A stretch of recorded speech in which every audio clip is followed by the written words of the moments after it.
NTA Port Harcourt, setting the pace.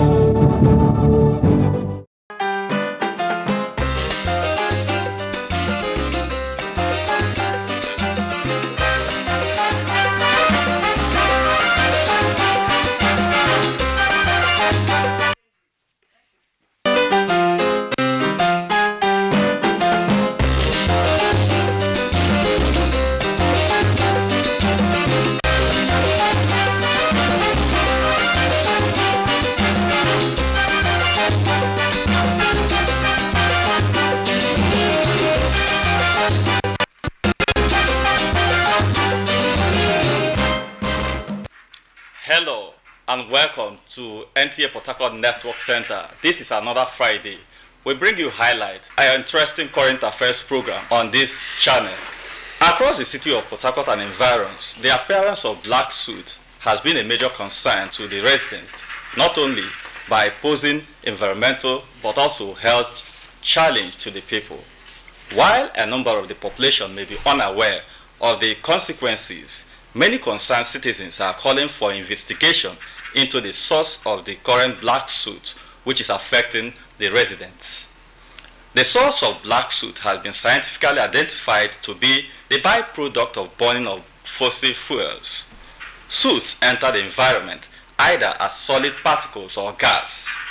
Experts are of the view that soot can negatively impact on the quality of air human breathes, thus causing health hazard. This is because compounds from soot such as sulfur dioxide and nitrogen oxide combine with moisture to form acid rain, which worsen water quality, damages soil and crops, as well as posing challenge to nutrients. This is the focus of highlight on NTA Port Harcourt Network Center this week. My name is Kingsley Amajiri, your anchor.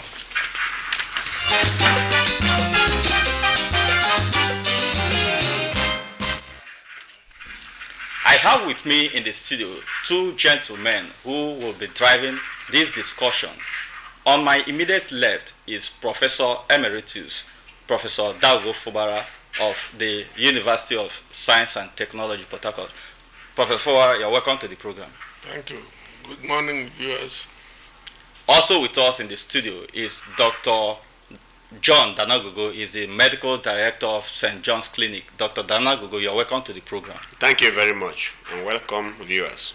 All right, we'll start off with taking a look at our background report about the concerns residents are having about this issue before we go into our discussion segment. Let's take a look at this report. Black soot includes the black particle composed by carbon and produced by incomplete combustion of coals, oil, wood, or other fuels.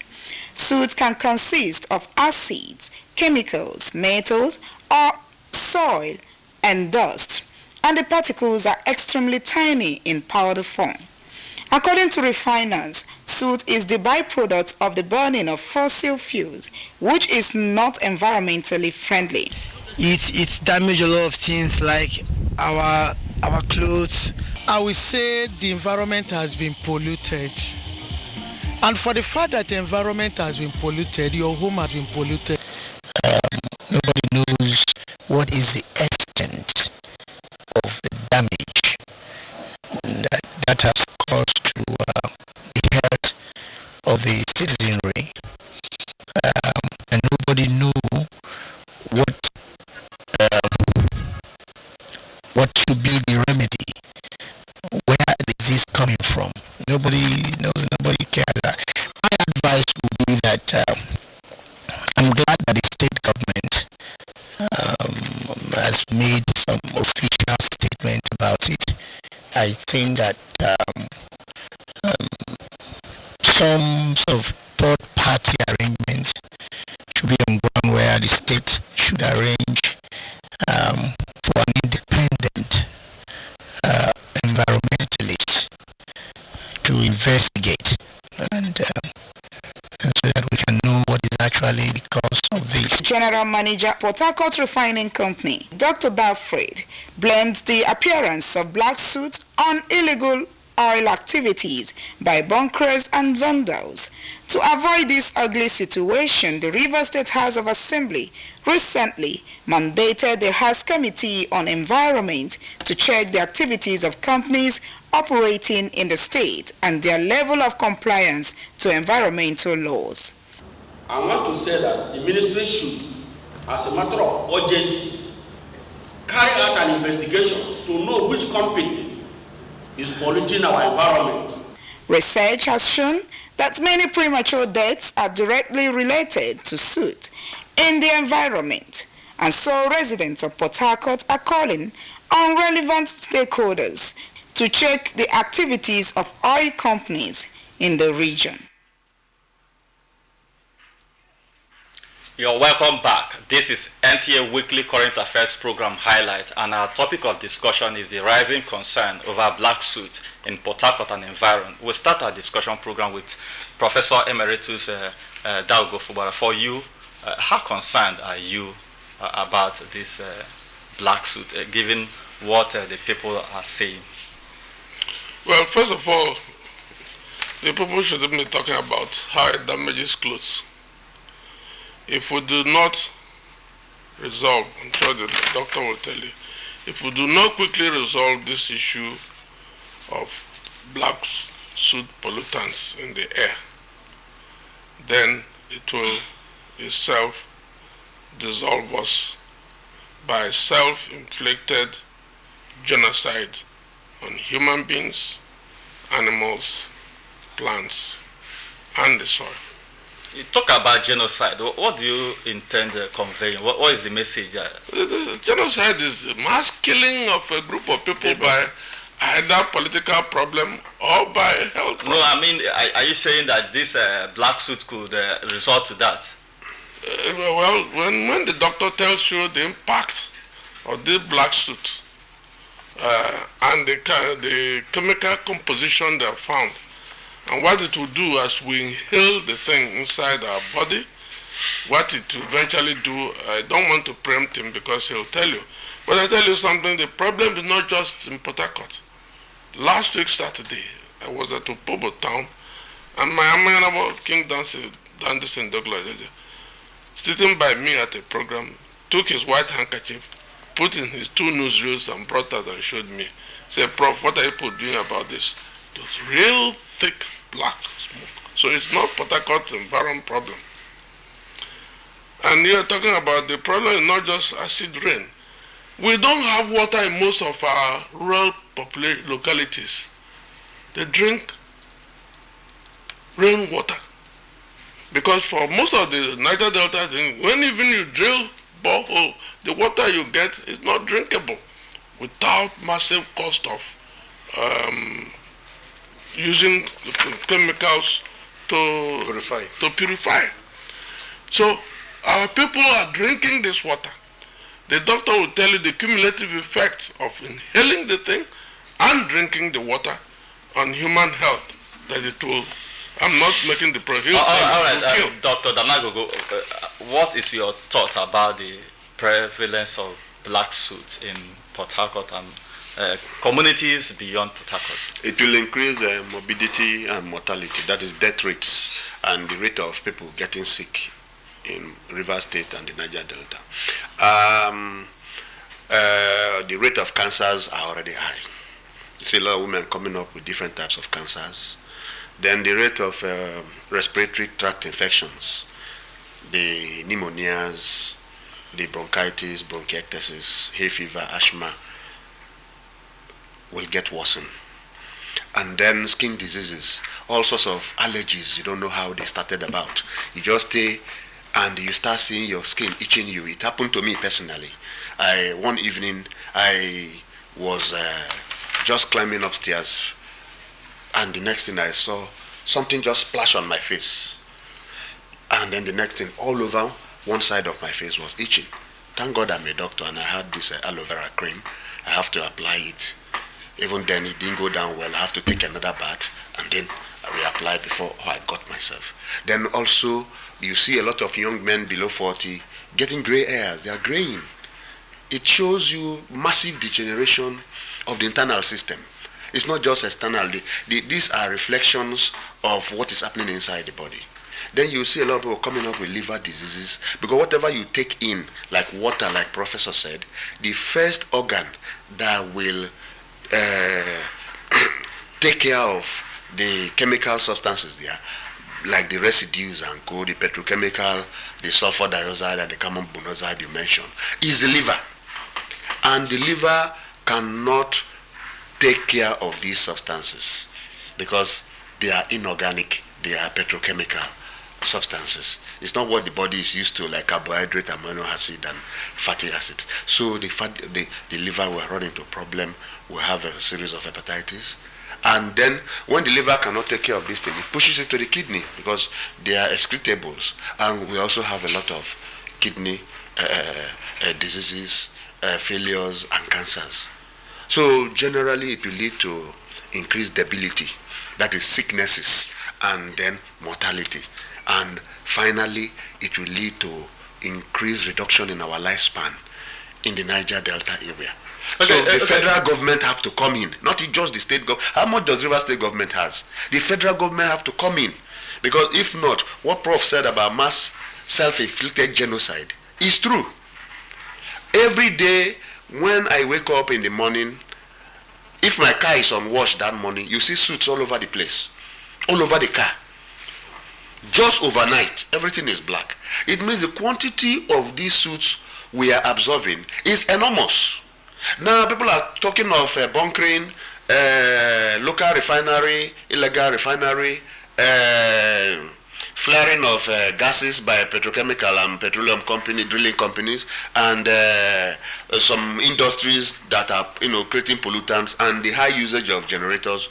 But a friend of mine who is a surveyor yesterday told me something. He said they've discovered that the suits are massive around Rokboko, Ngboba, Rumokoro axis, and that there's a Chinese bitumen company that is processing bitumen in River State along the airport road. That maybe that is the company that has worsened the situation. That yes, if I notice these illegal refineries and gas flaring, they have been there for some time, over 5 years, since even the least time. But that now this thing has worsened suddenly. That people should go and check the activities of that Chinese bitumen manufacturing company. Okay, in the meantime, before the root cause is found, are there precautionary measures, and who are those at risk? The people at risk are the general public. Everybody is at risk. Everybody is at risk, especially those who are not feeding well, whose immunity is low, who are not taking fresh fruits and fresh vegetables, who are not taking balanced diet that includes a lot of protein, fatty acids, and vitamins and minerals, because these things will get you the ACE antioxidants that can prevent cancerous lesions, that can prevent upper respiratory tract infections, that prevent liver and kidney diseases. So people have to eat very good diet in this era. But look at it vis-a-vis the economy. This is an economy where salaries are delayed. This is an economy where a lot of people are crying of hunger. You've heard of the hunger and poverty protests all over Lagos and Abuja. So I wonder how people will be able to buy all these superior vegetables like the broccoli and the high-grade green vegetables that people need that are anti-cancer, like cabbages and cauliflowers. I wonder how people will be able to buy these greens, and then these are the things that prevents people from having cancers, and they boost the antioxidant level in your body. Okay, let's go to Professor Joe Desi. Sir, given that there are a number of industrial activities across sectors operating within state and the region, do you think that the company responsible for this current pollution could be traced? Is it possible that it could be traced? We've heard that the state government have set up committee, and there are other committees to ascertain the root cause. Is it traceable? It is very simple. All we need to do, the science and technology necessary, we do have. First, we should use drones to do surveillance mapping. That will give you location of every possible source of pollutants, whether they are illegal refineries, whatever. Now, you may say, okay, the River State government doesn't have money to pay for that. The founding fathers foresaw and made provision of 2.2% of the national income as ecological fund to be used to solve ecological problems. This, that whatever the doctor has just told you, it's a very serious problem. So we need money, which the River State government will not have. They should coordinate with the Federal Ministry of Environment and request the government to release money from the 2% ecological fund to tackle this problem. The other thing is that government alone shouldn't do it.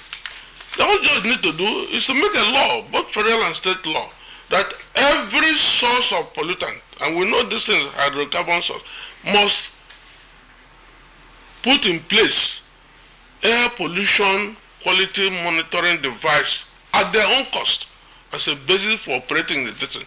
And they must do it. Other countries do things like that. So if they, just like you tell all transporters to put speed control in their cars, insist on all these companies that do anything on hydrocarbon to put that thing they will put there. They cannot tamper with it. So government agencies should always go and retrieve the thing on a weekly basis to analyze the content of the River State University of Science and Technology has an issue of pollution study. They should do that. If you did that, you will do those two things will help you to track down the sources of the thing. And I've told you how to pay, that the private sector will pay for putting it in their place, and the federal government must release money from the ecological fund to do it. Now, apart from the surveillance I've talked about, the government should call all the traditional rulers they have recognized. All the people who do these illegal things, the traditional rulers know where they are. That the quick money that they be getting from the thing will slowly kill them, because in Bible, the man who made big wealth says, sit down and eat. He said, tomorrow, this night their soul is required of you. That their big money they are looking from those little boys who are doing illegal things will quickly kill all of them. The government should call all the traditional rulers, I happen to be one of them, to tell them to go to their community. Then to tell the avengers who are destroying, well, yeah, the federal government has not dealt well with the Niger Delta over the years, including when our brother was in charge. But they should know that destroying these things and releasing hydrocarbon for water everywhere is not the solution. It will take some 40, 50 years for the environment to regenerate. And they are the people, the young people, they will be alive for those years. Some of us won't be there in the next 50 years. So these are some of the things that they should do, the compulsory monitoring. Then above all, there is a federal law called EIA law. It is not being enforced properly. Apart from regularly doing EIA before you start any business, large-scale business, there should be enforced environmental impact auditing on a yearly basis to find out from where you started, what are you doing now. And the young men who are trained in the school should be employed to go and do those things. The first time before we started the petrochemical that in the Roma is now, I happened to be in charge of the environmental impact assessment work. That was in the 1980s. Since then, that work has not been repeated. And that in the Roma is expanding and putting many, many things for which it has not been forced to give an EIA report monitored by government about the impact of what they are doing. That should be done, and every other organization should be required, those in the hydrocarbon industry, to do annual environmental impact auditing and let the government have the results to know who and who are doing these things. Then the state government, many years ago, we advised the government on wealth and waste to wealth management. And we got them to buy equipment. I think that project is wasting somewhere. Government is a continuity. We started in orderly time and went into budget time. We would like to ask the government to please revisit that thing. If they did, all the people who are disposing tires and burning tires will have a place to recycle these things, and we will recycle waste to wealth. It creates job, it cleans the environment, and those all kinds of things that will enable us not gradually die from what the doctor has been telling you. What he's telling you is for real.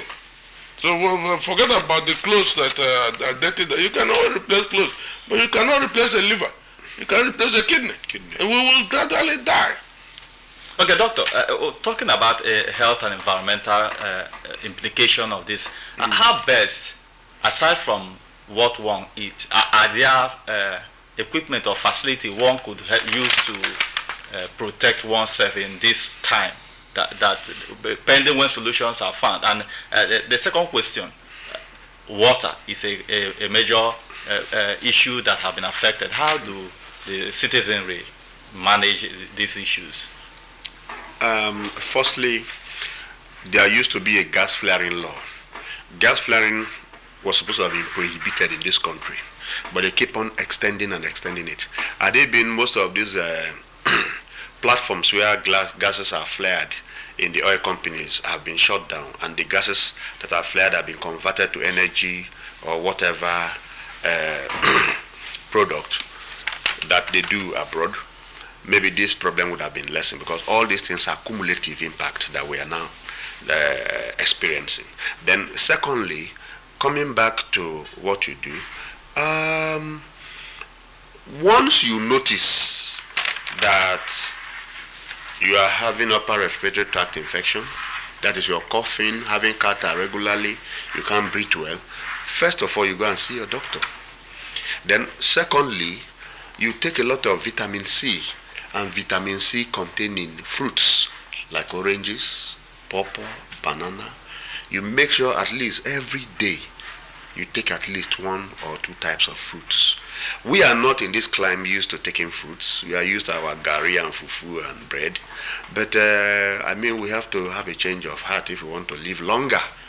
In Britain and America, people are living over 100 years now. They are mostly centenarians, many of them. They have the problem of aging. I mean, if we want to get there with this kind of abuse in our environment, we have to inculcate the eating of at least 2 to 3 different types of fruits daily. Then also, we take a lot of supplements as preventative. That is something that will help you live longer, like the ACE vitamin. There is only the A to Z vitamin from the US. Then fourthly, poor people will be more at risk, because they are the people that drink the well water, the rain water, the exposed water, the stream water. Me and you in Port Harcourt will buy bottled water. Even in our homes, we buy processed water, or the ones in the jug. And that so you find out that people should be able to get the best purified form of water. Then also talking about the air quality you breathe. If you can afford air conditioning in your home, your car, and your office, better do. Because what that does is it doesn't allow this environmentally polluted air to come in. And that will reduce the quantity you inhale. But of course, you must go for public function, even if you're a governor or president. Then you take a bit of it in, whether you like it or not. All right, sir. I understand we are running out of time. Your closing thought, especially calling for action on the part of the authorities. What should the action be, sir? The action is a coordinated effort between the state governments of the Niger Delta, where these hydrocarbon things take place, and led by the Federal Ministry of Environment. And secondly, if we're using money to combat Boko Haram, that's killing people, this thing also is a killer. we should get, besides we have money. I've told you, the nation in its wisdom allowed 2% of the federation account to be reserved for what is called ecological fund. This is an ecological problem for our human beings, our animals, our plants, our water, and our soil. That fund, if the government has no money, federal government will release money from there for them to do these things. But they should make a law that all the polluting companies, all industrial companies must install air quality monitoring control at their places, which will take from time to time. They know who is doing it, besides the drone mapping and surveillance that I've talked about. Okay, your closing thought, Dr. Danagogo, in 1 minute. Yes. Call for action, especially for the health sector. What should the health personnel be doing at this time? There should be a lot of increased health education to the masses, so that people cover meats that they sell on the road. You see people selling goat meat, it's all exposed everywhere. You see our fruits and vegetables in the markets all exposed. These pollutants just, land on them. And if they are not properly washed, even sometimes washing them cannot really clear these pollutants. And we put all of them inside our system. So we should be very, very environmentally informed. There should be increased health education to the populace so that they increase their hygiene and they increase the hygiene of what they put in their mouth, both water, food, and even what is in their general environment. All right, that is where we'll be drawing the curtain for this week's edition of Highlight. I've been talking with Professor Emeritus of Geodesy, Professor Fubara Dagogo, yes, and the MD St. John's Clinic, Dr. John Danagogo. The issue we'll be discussing is the rising concern of BLACKSOOT appearance in the city of Port Harcourt and environs. This is where we'll draw the curtain. Thank you for keeping a date with us. We'd like you to join us this same time next week, this same station. Have a fruitful day.